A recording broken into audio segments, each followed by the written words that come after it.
क्या होगा अगर मैं आपसे कहूँ कि अमेरिका का एक शहर में एक ऐसा रूल है जो लोग आज भी फॉलो करते हैं। एक ऐसा रूल जो सुनने में अजीब लगता है, लेकिन जो इस रूल को तोड़ते हैं वो कभी वापस नहीं मिलते। और वो रूल सिर्फ इतना है, रात के 2:17 पर दरवाज़ा मत खोलना। आज की कहानी एक ऐसे रहस्य की है जहाँ सब कुछ शुरू हुआ था 3 हल्की नोक से और ख़त्म हुआ लोगों को गायब करने पर।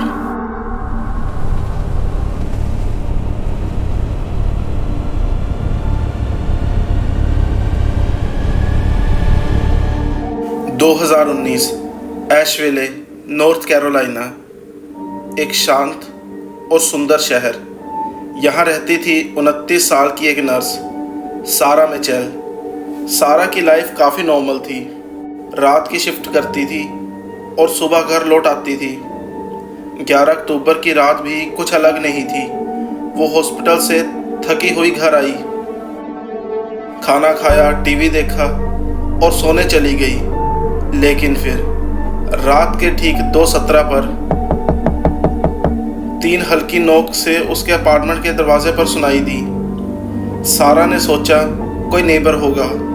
उसने इग्नोर कर दिया, लेकिन उसे नहीं पता था कि ये 3 नोक्स उसकी ज़िंदगी बदलने वाली हैं।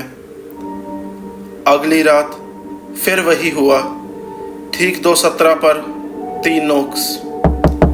इस बार सारा उठ गई। वो धीरे से दरवाजे पर आई और पीप होल से बाहर देखा।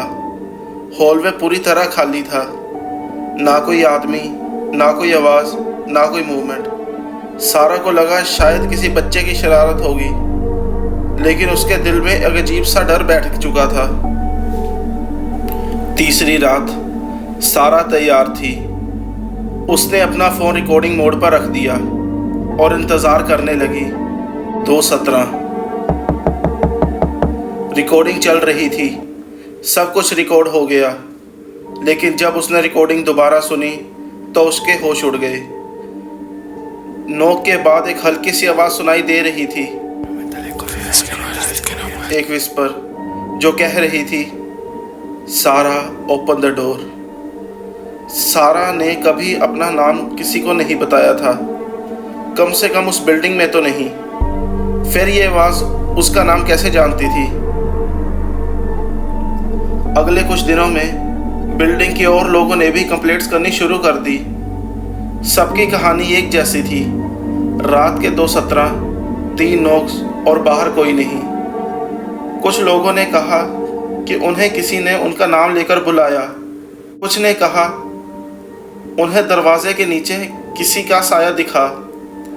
लेकिन जब दरवाज़ा खोला वहाँ कोई नहीं था।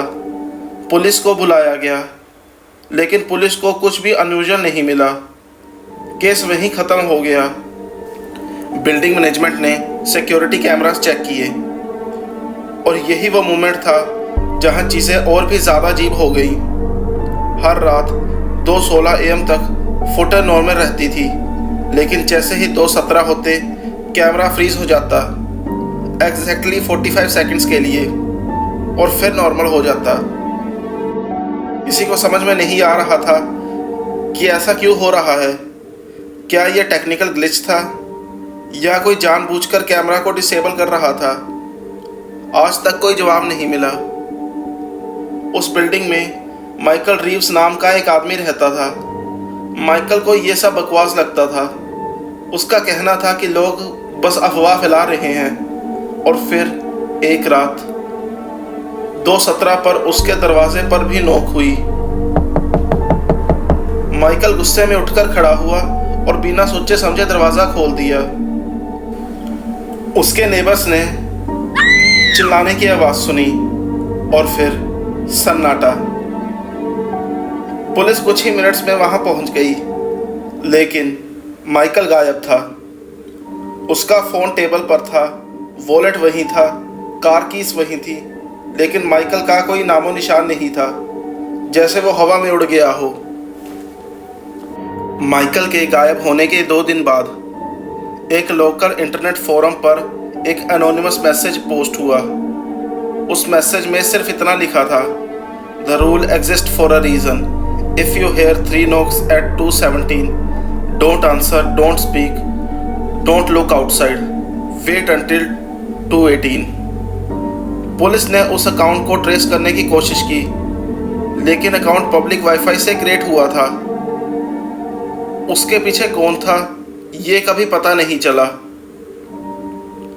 अगले 6 महीनों में 4 और लोग गायब हो गए। सब अलग अलग जगह रहते थे, अलग अलग प्रोफेशन में थे, लेकिन एक चीज़ कॉमन थी। सब ने अपने फ्रेंड्स या फैमिली को पहले भी बताया था कि उनके दरवाजे पर 217 पर नॉक होती है, और फिर वो गायब हो गए। ना बॉडीज मिली, ना सस्पेक्ट्स, ना क्लू, कुछ भी नहीं।